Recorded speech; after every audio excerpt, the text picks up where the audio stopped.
Welcome, dear listeners and viewers, to Tangaza TV. Today, I'm glad to be joined by a political expert who is well versed in the field of Kenyan politics. Here we are going to discuss the politics of Kenya currently, because we are less than a year left to the general elections of 2027. Major political realignments are taking place right now, and we are going to discuss the various futures of the political arena of Kenya.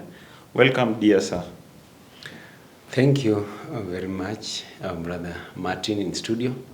I'm glad to be here, and I am called Shambah, a student at Tangaza University, the best university in Kenya, East, and the entire Africa. Thank you. Yes, Shambah. We have been able to see various realignments that have been taking place in our country.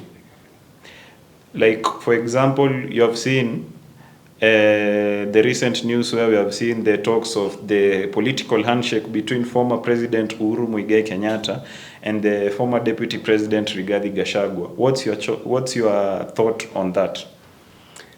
You are right. Gachagua is not known as the former the Deputy President.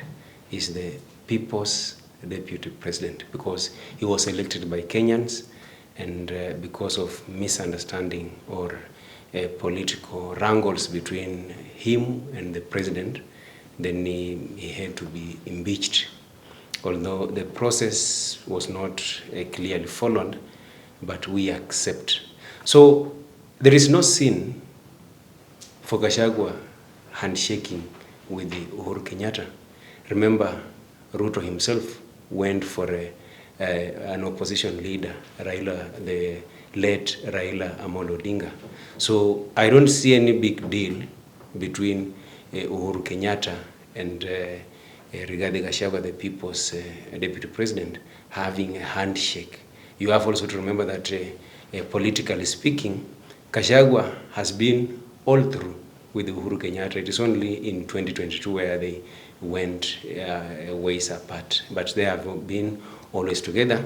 And if they are handshaking, they are joining again or reuniting again, it means well for Kenyan people. I don't see any problem. I will encourage it, and I hope something good is coming, because looking at life, political life in Kenya, things are not going on well. So they are coming together. The People's Deputy President, the former president, who knows how the system works, they are coming together, may resuscitate the dying Kenya. You have also mentioned the former Prime Minister, the Right Honorable Raila Amolo Odinga. After his death, people was speculating that it's the end of the Orange Democratic Movement. What's your thought on the current party leader, the brother of the late Raila Amolo Odinga, Dr. Oburu Oginga? Will he be able to pull ODM back to the correct political course, or will ODM suffer losses in 2027? I think ODM is represented by an orange. And at the moment, since Raila, the late Prime Minister, and the former opposition leader, Raila Odinga, died or joined William Ruto, then it meant that the orange was already rotting slowly. And if you listen to members of that party, you can see there are wrangles. They are already in fighting. Junet is on the other side, crying foul. The Secretary General is also on the other side, crying foul. And then there is this political leader who is Oburu Odinga, who was nowhere when Raila was alive. And actually, he had no even authority to stand when Raila was still alive. Even is a senator in Siaya County, or for Siaya County, or in Siaya County for Kenya. But even that seat, him getting that seat, it was, politically speaking, he was just given. It was through the favors of Baba. Because he's the brother. And you can even imagine that he used to threaten Baba That now that if there were nominations, he will tell Baba, if you bring nomination here, I will die and go to heaven and meet Sewe and greet Odinga, and then it will be end. That will be the end. Then Raila says, this man is sick. Let's just give him this seat. But frankly speaking, here at Tangaza TV, I will say ODM is dying slowly by slowly. And you can see even him. ODM was not a party to seduce the government. You hear him speaking. He says, Mr. President, we are only requesting. Raila will not request. You command because you have power. But for him, he's not having that power now. For him, he's negotiating. In fact, he's seducing the ruling party, UDA, instead of standing as an opposition party and waiting for them to come for them. Have you ever seen Baba going for any president? They come for him because he had authority and he had a voice to command. But this one who is requesting now, we are lost. ODM is as dead as yesterday. We are just waiting for its burial, which will be in 2027. ODM is as dead as yesterday. That is what Shambah has been able to mention. We are going to take up a short commercial break, and when we are back, we are going to talk things which are more juicier and juicier. The show will continue to be more juicier and juicier. Yes.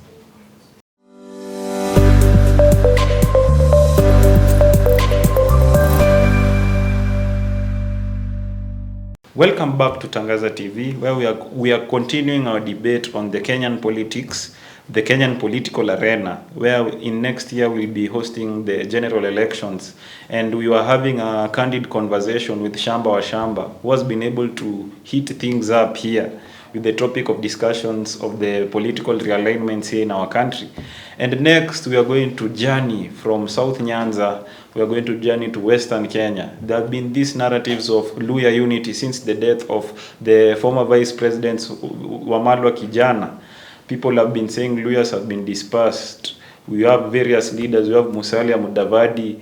We have Moses Masika Wetangula. We have the recent leader who has re-emerged, George Natembeya, of the governor of Trans Nzoia, the leader of the Tawe movement, and Shambah. I'm going to ask you one simple question, which will be a yes or no. Is there Luhya unity? There is a Luhya unity, yes, among the residents, the inhabitants of that region. But the unity they have is not a political unity. It is a social unity. Yes. We have been living in peace, and we are still in peace. And we call ourselves the Mlembe nation because of greetings. We want peace for each other. And you talked of the leaders. We don't have leaders. We have eaters.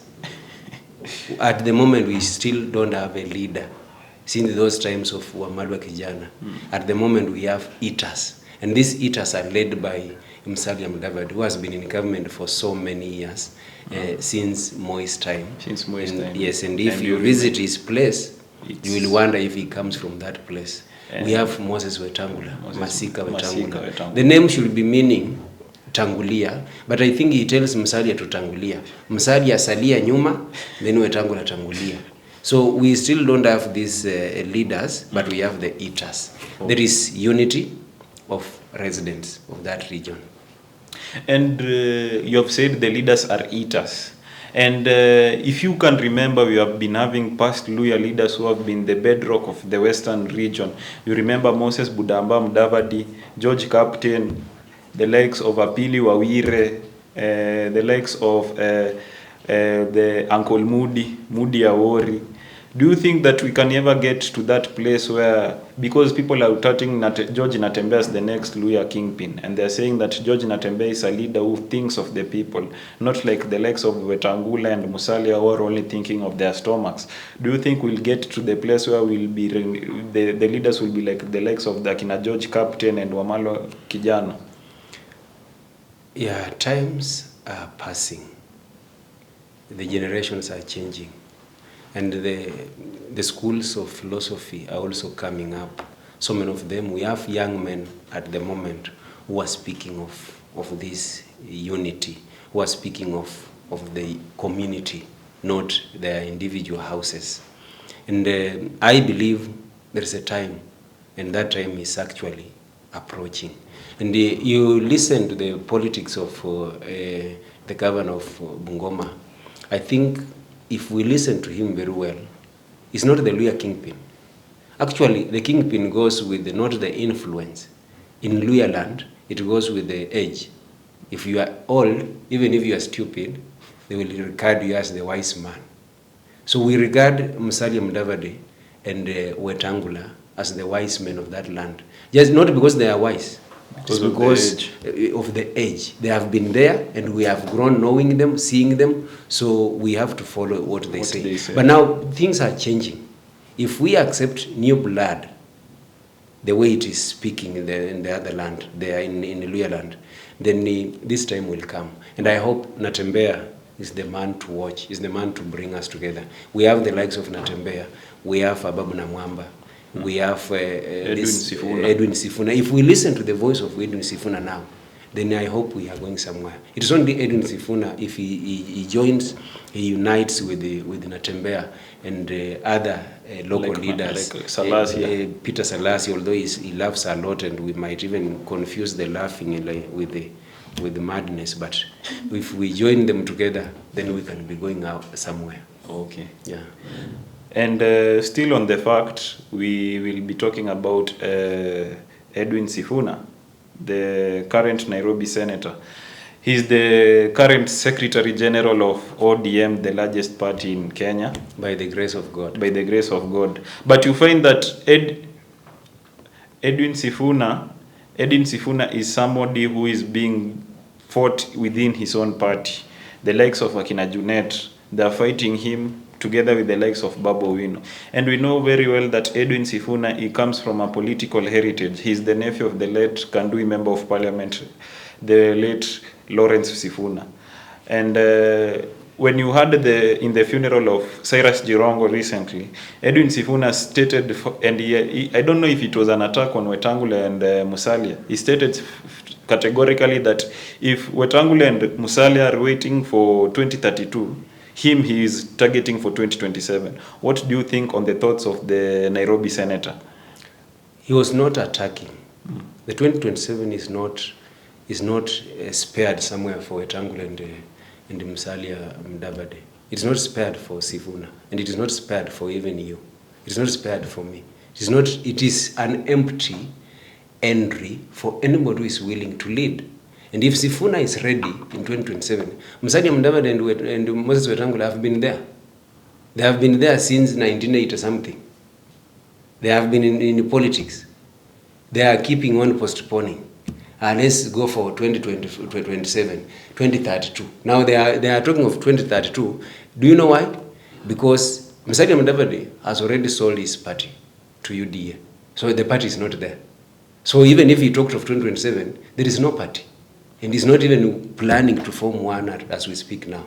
But Moses Wetangula, he knows already that at Bungoma, nobody listens to him. Nobody is listening to Musalia Mudavadi, Moses Wetangula as we speak now. He's losing back home there. He has been a kingpin there. He has been talking, he has been commanding, he has been controlling. But at the moment, somebody else is commanding. Even the junior MCS are commanding more than he commands. So they don't have any future. But we talk of Sifuna. Sifuna is a young man of almost my age, actually. We were with him in Nairobi University there when he was doing law. So Sifuna is a young man with the ambition, with the dreams, with the passion to serve, with the he has everything at the moment. So I hope he's not attacking, but he's just letting them know that 2027 is not as usual as they may think. Okay. We are not waiting anymore. We are ready as never before. Okay, thank you, Mr. Shambah. And as we conclude with this show, we'd like for you to give a parting shot, so that we can conclude the show and we can continue this conversation next week, same time, same place. Thank you for the time, the opportunity you have given me to be on Tangaza TV. It is a fascinating moment for me to be here for the very first time. I would just like to say 2027 is here with us, and I urge young men and women, the Gen Zs, to go and register for votes and voting in 2027. That is just near the door here. Let's not go on streets to do manifestation and we don't have votes. Let's talk while we have our votes in our hands. Thank you. Okay, thank you, Mr. Shambah wa Shambah, who has joined us today. And to you, dear viewers and listeners, thank you for tuning in to our show, where we've been able to discuss the major political realignments in our country. Tune in next time, same place in our show. My name has been Martin Imo. Thank you and have a splendid time.